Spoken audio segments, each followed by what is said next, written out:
So, hi. Oh, my battery's very low. Oh no, it's just my battery. Oh no. Gonna give you a cup of tea for that, Astra. I think your computer might need a cup of tea, that refuel and recharge moment.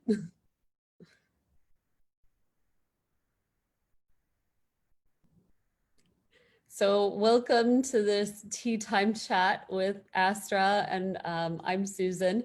Astra is hosting me today, but there's some technical difficulties, so it appears that her camera is frozen. So we'll see if she can recharge her batteries, both the electronic version and hopefully together with our tea time discussion today. We're going to be talking about how to manage through both of our experiences, me as a restorative and yoga nidra teacher, as well as plant medicine is my journey here, and also with Astra, as she is a mindfulness yoga teacher and also a mindfulness coach. So this discussion is right now a monologue for me and my tea, but hopefully Astra will be able to recover and recharge her batteries here, and we'll have some very interesting things to say that hopefully will pique your interest as well. So while we're working out our technical difficulties, let's go ahead and take 3 deep breaths together.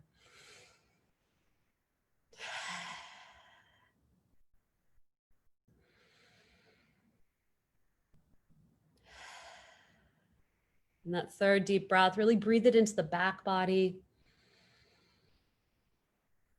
And then let it go. And then just check in, how are your emotions feeling right now? I know where I am here in San Francisco, we've had really interesting journey for the last 3 days. It was a holiday weekend to mark the end of summer. But as seasons change, the earth actually has her own calendar, and it doesn't quite line up with our Gregorian calendar of this being the end of summer.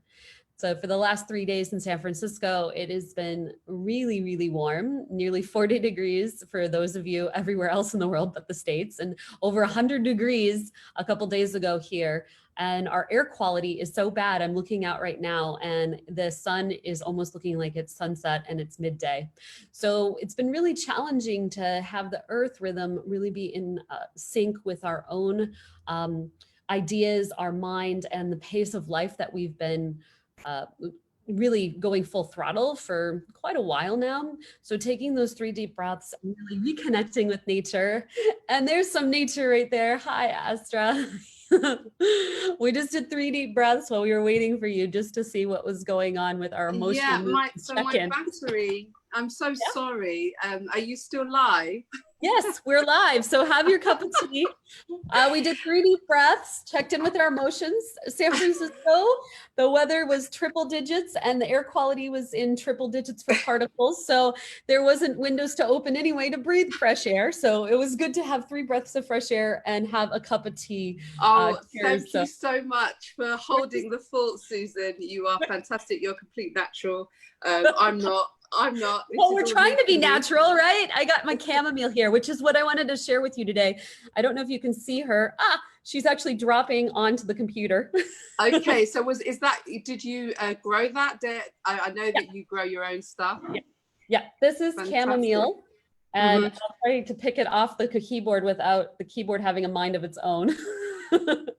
Fantastic. But yeah, so this is a cup of calm, is what I like to call it, and it's chamomile tea. So this really helps calm the nervous system down, especially when we have electronic frustration or heat. We've had such a huge heat. Have AC or aircon, so we're just because you've got a bit. You're in San Francisco, aren't you? You've got a bit of a heat wave at the moment. Yeah, it's been nearly 40 degrees Celsius the last couple days. Wow. I mean, like intense, and the air quality is totally horrible. This isn't just like me in a glow ring. It literally, looking up at the sun, I can look at it now. It looks like Mars. It's like glowing red. The air quality is so bad. It's pretty intense because I was just talking about nature and nature's rhythm. And this was a holiday weekend this last weekend for us that is called Labor Day, which marks the end of summer season. But the earth is not Earth has her own rhythm and we're not separate from nature. And so when we work in harmony with her, instead of this Gregorian calendar or our linear thinking, we can be more resilient, we can be more responsive, we can be more in tune with our own emotional well-being. And so, you know, my chamomile was about to croak in the garden because it was so hot. And that just went, duh, this is harvest season. So I cut her up, put her in this cup here, and I'm going to have tea because it's very calming on the nervous system. It's right. So this is where I need to calm because of all the technical issues that I've had today. I'm going to take my tea and we're going to start with a pause. I normally do the introductions first and then a pause, but I need a pause. And I'm drinking lemon with what's on and it's actually a box of tea today. I haven't made my own. I do make my own, but I haven't made my own today. So it's Twinings. Nice. And it's ginger, lemon with green tea and echinacea. So that's what I'm drinking today. Yummy. I want to have tea with you, not just the virtual kind. I'll send you some of my chamomile plants and we'll have a cup of tea. Okay, so for those people who are watching, I haven't been able to connect through the chat yet, so I'm going to have a look at that in a moment. But if you have joined me to pause with your tea today, just take this moment to just take a little pause and then we'll get our session going. Yes. Just a sip of awareness. Oh, I love the sip of awareness. Cheers to that. I just did 3 deep breaths, so now why not have 3 sips of tea and we can just feel that sense of connection.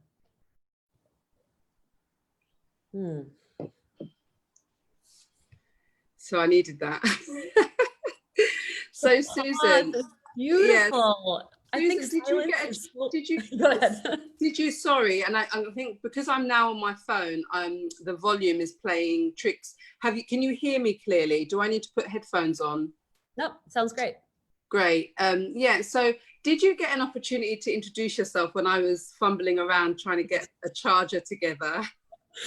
I kind of introduced myself. I went more like, wow, I'm now the host. Okay. So somebody just passed the mic and I'm like, and welcome to another Tea Time Chat with Astra and me. And Astra's hosting, but there's still a learning curve in that. So I just mentioned that, you know, you teach mindfulness and I teach restorative yoga, yoga nidra. Yeah. And plant medicine and nature's healers is really my medicine too, to be able to share not only what I grew in my cup of tea, but the way that we just, this is real life. This is why we practice yoga. This is why we practice meditation.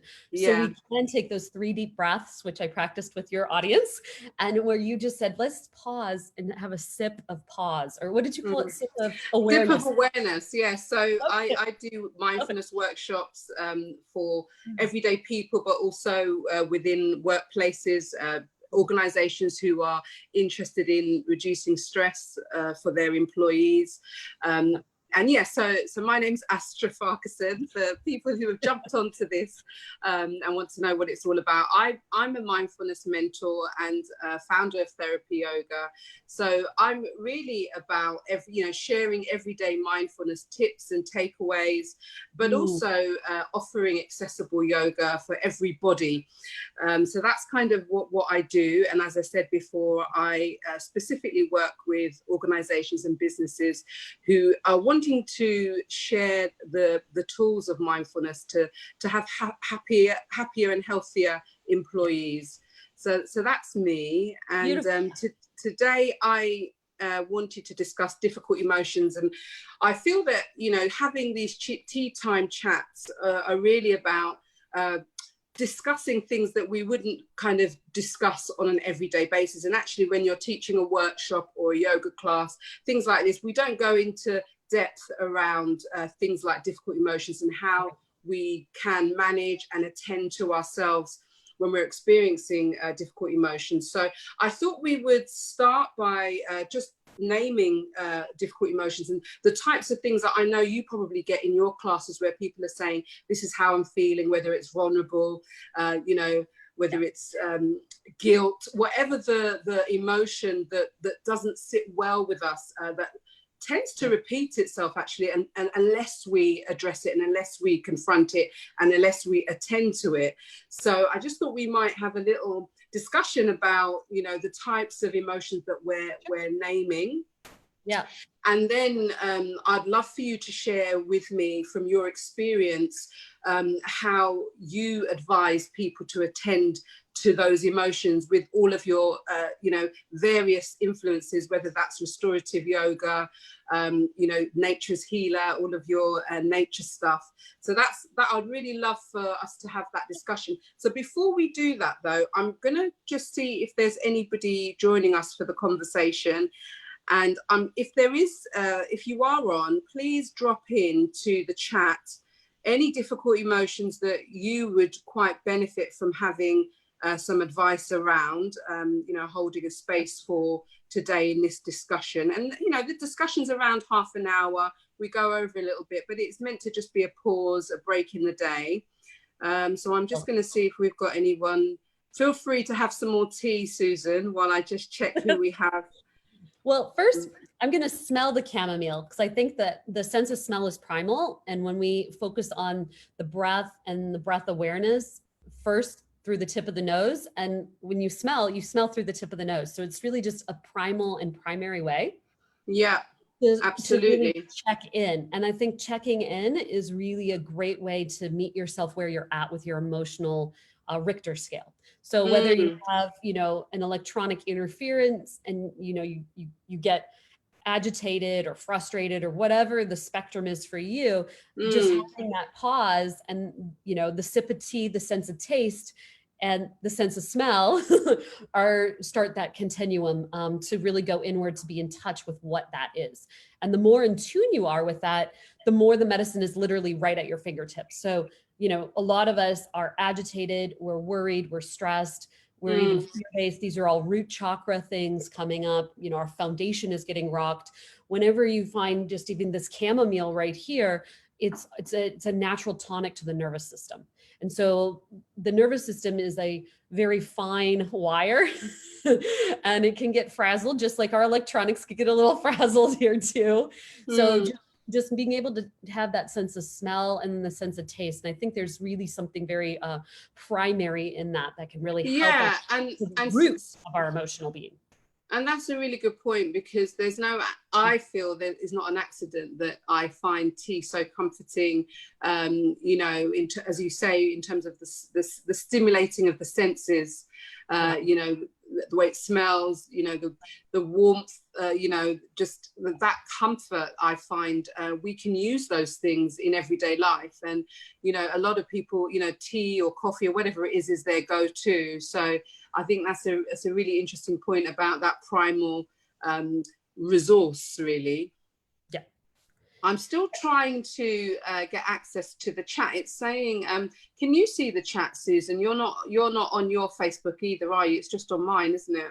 Yeah, I'm on the Zoom that we're recording this off of. Yeah, so I'm just gonna see. I did see the video, but I couldn't see whether anyone was. So okay, well we'll just for those of you who are on, please still do put stuff in the chat, because at some point I will see it on this phone, but also on the replay we will get back to you as well. So. When we're talking about difficult emotions, what's coming up for some of the people that you work with, Susan? So with really dealing with difficult emotions is we're basically running an old pattern, and we can't solve the problem in which we actually created in the first place. So you need to dive deeper. And so whenever I'm working, even just in my own energy field, self-inquiry is super important. So holding that space.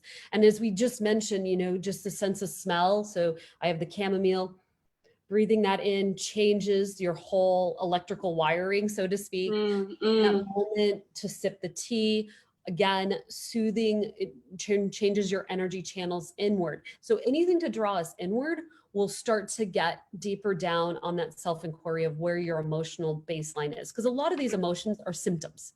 And so when I hold the space and offer that inquiry, whether it's a yoga nidra protocol or just putting somebody in a restorative pose, which can really help tonify the nervous system, depending upon what effect we're trying to, if you're depressed, you want to be more in a heart opening one, for instance. If you're got anxiety and you're running way too high wired, you want something that's more like a maybe a forward fold or the burrito arms I had mentioned to you before, something Yeah. kind of containing. So depending on what the effect is that I'm trying to get the student or client to find their own balance. But to find that balance, they need to kind of get all the way down to the root of what's going on. So holding that container in space, I find very helpful in whatever you start to have that self-inquiry. You notice what emotion is present. It may even be deeper down and more of that unwinding needs to happen. So it may just be a symptom, the emotion that's coming through, more so than getting to the root of breaking apart those old structures. Because yeah, so when we're talking about, I mean, so if we just give some examples of what we're talking about, and you spoke about things like depression, I was thinking kind of more everyday difficulties that we have. So, you know, just having that niggling guilt about something, feeling angry, maybe an anger that we can't get rid of, a sense of frustration at the world, you know, that things aren't moving forward. But, you know, my feelings about why I think it's a little bit harder to manage everyday difficulty is because it, you know, it becomes very personal.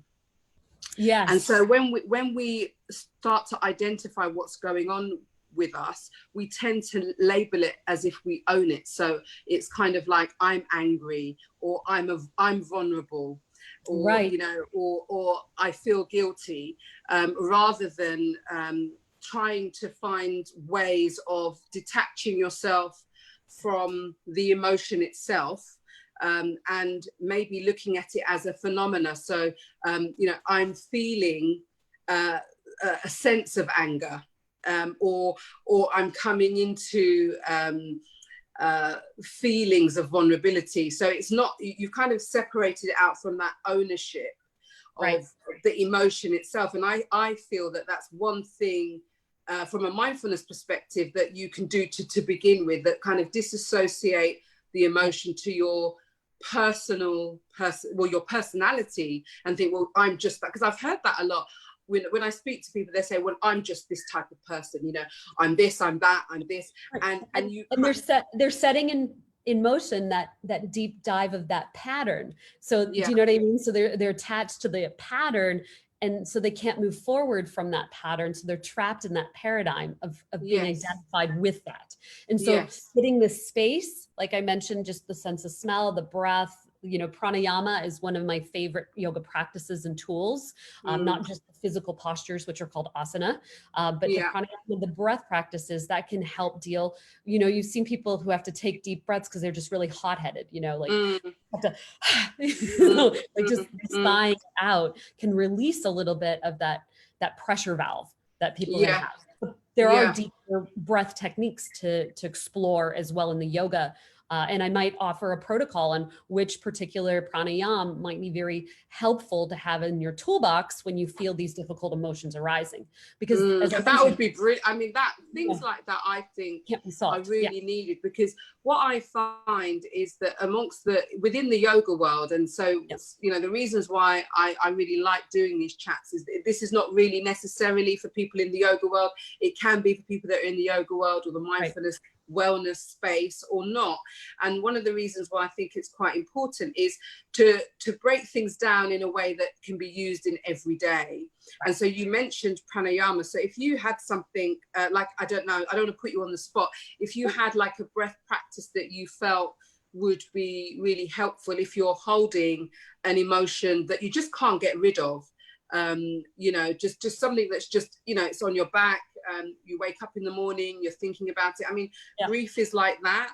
You know, grief is a very difficult emotion to live with, you know, sort of long-term difficult emotions. What would you be recommending to me with your experience with pranayama, which is the Sanskrit word for, you know, breath retention, really, or breath therapy? Yes.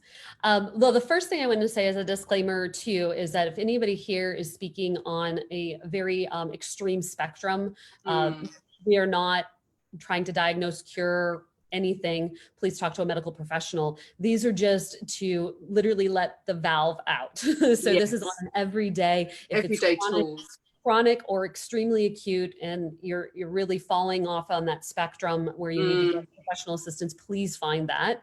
These are just everyday tips and tools from what we've had in our own practice and where we connect with our clients and our students. So well, thank you for thank you for reiterating. You know, and I don't know if you saw my tea time last week on anxiety. But Emma Kelly, who came on, she said exactly the same thing. And obviously, when I teach my classes and workshops, that's a message that I repeat a lot. So thank you very much for reminding us that what we're doing here is offering some alleviation in a light sense, light touch way. But also, if you're somebody that's, you may already be, you know, there might be people here that, oh gosh, and this battery wants to below as well. Just one moment. I think there may be a problem with the battery. Sure. Well, I'll put a plug in for if people are interested in working with me. I actually do have a restorative workshop this weekend. It's online and it's European friendly time, where in San Francisco, it'll be on Sunday morning at 10:30, which you just add 8 hours for the UK. So it will be a wind down, which again, lets the valve out. And I think because it's also 2 hours, you get the richness and the depth of a practice, because with all of these practical tools, we're so peppered with so much. When we have a 2-hour deeper dive, you really can hold space for getting deeper into the issues are always in the tissues, right? The layers can really come up. I love that. Just say that again. The issues are in the tissues, and sometimes they're in the Kleenex. That's sometimes what I say. And there's an emotion too. People will weep. People will have some intense emotions, which come into the second chakra.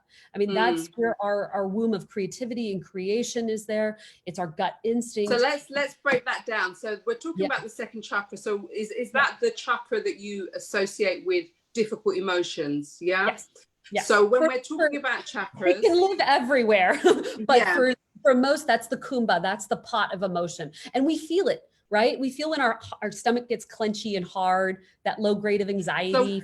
So where is the energetic location of that second chakra for those people who are not familiar with chakras? You put your hands right on your belly. Your belly. It's below the navel and above the pubic bone. It literally is where you feel sick to your stomach. You know, when you were a little kid, when you didn't have any of these conditionings on, you can hold your belly when it hurt, right? You knew where your belly was. You knew where. So would you recommend belly breathing then to hold difficult emotions? You could do a belly breath. One of the ones that I personally use, and you know, I don't want to get too into the Ayurvedic rabbit hole down there, but depending on what element is most predominant in your constitution or your body, if you're more of a water person, a fire person, there'll be a different breath protocol for that. But just simply taking your hands and placing them on your belly, you'll have the visceral connection to see, is your belly gripping? Is your belly really overextended and bloated? Are you out of balance in that chakra? And then just by bringing and directing your hand straight there, you can do it with me right now. You'll start to notice, ooh, maybe I am holding in or holding on or holding out, you know? So I'm going to invite people. I'm going to invite people that are watching live or on the replay to just, so if you do the instruction, Susan, if you do the instruction. You can touch your belly, and then I like to close the eyes, because just having that withdrawal of one of the senses, all the other senses start to pick up a little slack, right? So we're so visually stimulated all the time. When we just close our eyes, we can actually feel our hands more on our belly, right? Okay, so I'm going to close my eyes. Yeah, and then just sense your hands on your belly, and your attention goes right there. Your awareness goes right there. Yeah. Mm-hmm. And then as you breathe in, the lungs are in the diaphragm, but the way that muscle works, when you take a big inhale, the diaphragm presses down and the organs have nowhere to go but the belly, because there's no ribs there, right? So you'll naturally notice your belly starts to open a little bit. It starts to expand. And then as you exhale, you can just allow the belly to soften and the diaphragm recoils, so it presses the breath up and out. And then as you inhale again, it's just like opening up this beautiful umbrella or this balloon. Let the organs just get that soft massage, pressing down and out through the belly.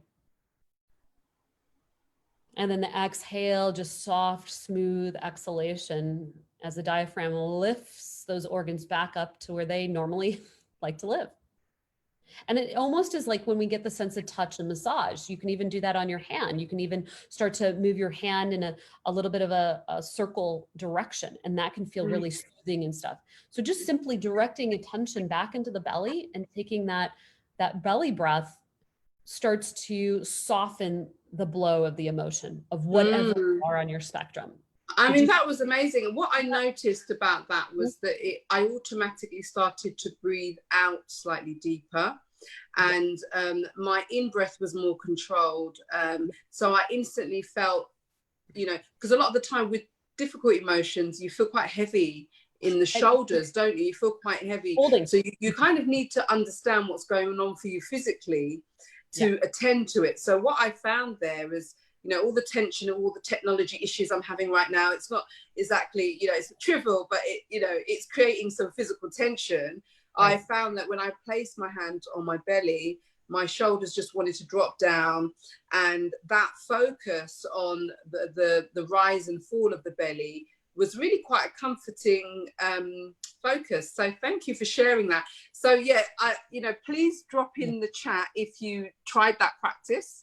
Let us know how you got on with that. And the other breath practice that I would share, and I also host a podcast and I share practices on my podcast. This is quite good for anxiety as well as any kind of difficulty that you're holding, is this idea that you think of the in-breath as being a soft breath. Yeah. So you draw the in-breath in through the nose quite softly. So I don't know if you want to try that. Yeah. And then you're going to bring it in quite softly through the nose, and you're going to open the mouth and create a little pout, and then just lengthen your out breath as you breathe out through the mouth. So for those of you watching, you might try this. So you're just going to breathe in softly through the nose, opening the mouth, and just do that a few more times. Soft in breath, long out breath through the mouth.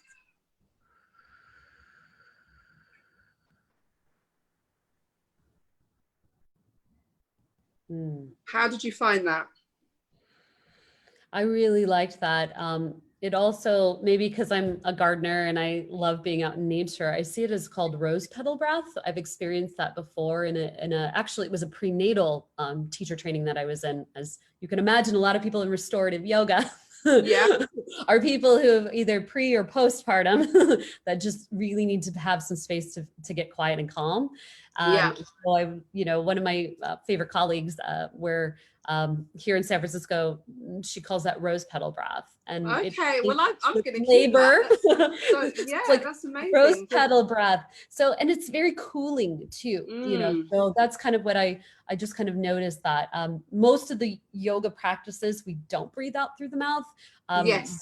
That just so it's a bit like sitali breath, the cooling breath, isn't it? Sitali breath as well, because although you breathe in through the mouth with the sitali breath, you can actually still feel that cooling sense when you breathe out of the mouth as well. So it's one of the breath practices I share when I'm doing classes or workshops around anxiety. So I think it's quite a good one for difficult emotions as well. So thank you for just paying attention to the breath. It's huge. Because the breath changes our physiological, you know, response, but it also our neurological, and when we shift and change that, we get a different perspective. And that's really at the creating space to get a new perspective in a very practical way can be very helpful to break through to the next layer or level because you'll have more tools to be able to dive deeper into this. And so, you know, I will invite people if they want to take a deeper dive, of course, this weekend, you're welcome. SusanYoga.com to check it out. And I am developing a pranayama and restorative practice as well. It will be a 6-week series coming up in the fall. So if you are interested in exploring more breath techniques, maybe depending on what time of year, so the nature-based medicine, all that type of stuff, or your constitution. So we're all connected. We're not separate from nature, of course. So if you would like to explore some of those practices, I'd love to invite your audience and of course my audience. Yeah, and they're online, are they? Yeah, it will all be Yeah. an online. We're still in lockdown here in San Francisco. So it's pretty impressive to see how much time we've all needed to have this interior space. So did you come to- out of lockdown and then you've gone back in? Nope, never. We've been Oh, in you lockdown haven't come out at all? March 17th. Yep. Oh, wow. It's Okay, so here 200 in the days. UK, so Yeah. here in the UK, we're in a kind of staggered easing of lockdown. And I would say it's pretty much getting back to normal. So children are back at wow. schools this week. Wow. Yeah, Wow. so we're in a kind of different place, although there has been some talk of, you know, some of the numbers increasing and things like that. So you guys are still in full lockdown. So online class, you don't have a choice about online classes at the moment.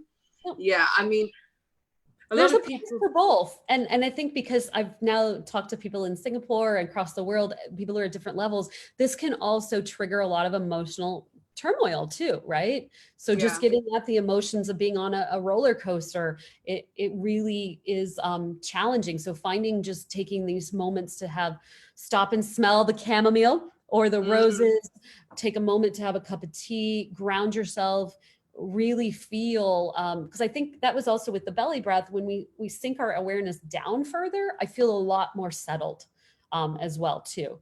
So that would be something I would encourage people to explore when they're working with a difficult emotion. It's easy to just keep making it roll around in your head. And so really to feel it in your body, and the breath is a beautiful bridge and a gateway to be able to see what's going on and feel what's going on, because I'm a non-dualist. And so not getting too far into that spectrum there with the yoga, but yoga nidra is very helpful for that too. And we did speak about yoga nidra last week quite a lot. And why you can actually just, you know, I'm really interested to know your perspective on yoga nidra, because it is quite new to a lot of people. And specifically with respect to if you're somebody that is holding some persistent difficult emotions, you know, and as you said, these are not extreme mental well-being issues. This is kind of just not shaking things, or then it might be causing you to be a bit stuck in your life. And so why would you say yoga nidra would be a good practice for people? Well, it's funny that you just said stuck, because, you know, you're not stuck. You're just committed to like old patterns of behavior that helped you in the past, because our body is basically a record of our past. And so we always go to the past to solve the future, and then that doesn't really work. So yoga nidra helps us go. It's nuts to do that. Right. So you have to be in the body. You have to be with the emotions. You have to be with the energy that's feeling for you to be able to get that space, like you mentioned. Not identify with it, but create the holding space to be with that emotion, as if it's a friend or you really welcome it in. And then from that, the magic. And that's quite radical, isn't it? That's what you just said there is quite radical. And I know the reason why you said, look, we're not talking about extreme emotions, because to welcome in a difficult emotion, you know, how would you begin to start doing that? So you're saying yoga nidra helps you to hold this container for it. Yes. Right. And when we push things away, that which we resist persists, right? So you really almost need to welcome in whatever it is there. And when you be friends with it, just think of it having a cup of tea, make it your teacup, right? You're able to hold that space in a different light. And from that space, the magic really occurs, where the consciousness starts to unravel. I mean, you'll have more available capacity for it to naturally break away. And there's specific protocols and techniques to get a little deeper into something specific. I know this is becoming a little woo-woo and more generic out there, but just try a yoga nidra practice, find a practitioner or somebody's voice or something that really helps soothe you. Because when the physical body is settled, then you're more available, and you have less of an ego to fight defense up. Yeah. And it's more supportive, isn't it? It's more supportive. Yeah. And so, you know, when you have that support of someone guiding you, you know, you can kind of navigate your way through it. Right. And a lot of us have a hard time receiving, right? Because giving and receiving, a lot of us who are attracted to being a healer or just even a parent, or, you know, we're in the give mode all the time, but receiving is that same spectrum, right? So you have to be able to receive the gifts of doing nothing, the gifts of just presence. And that's very disturbing to our egos or to our self-identified personalities. And so, you know, just even saying laying down, it's just a much more vulnerable and receptive space. Now, if you are dealing with a lot of trauma, even laying down might not be your best choice for you. And there are restorative poses that I would suggest people to go into, or of course, you know, obviously work with your medical provider to make sure that, you know, this is a right choice for you. But if you're talking about every day, just wanting to take a little edge off or let the valve out, or the drain out, especially, the breath is a great resource to go inward. You know, literally taking a walk in nature, smelling nature starts to work on a larger sense. It widens the lens, and we recognize when we're in nature that we're not separate from each other, that nature is feeling, it's literally part of us. Like when we eat, and why I love what you do as well is because we do need to be reminded of that so often, because as I was saying before about associating what you're feeling with being personal to you and not connected to all things. You know, we all experience these emotions, varying degrees, different points in our lives.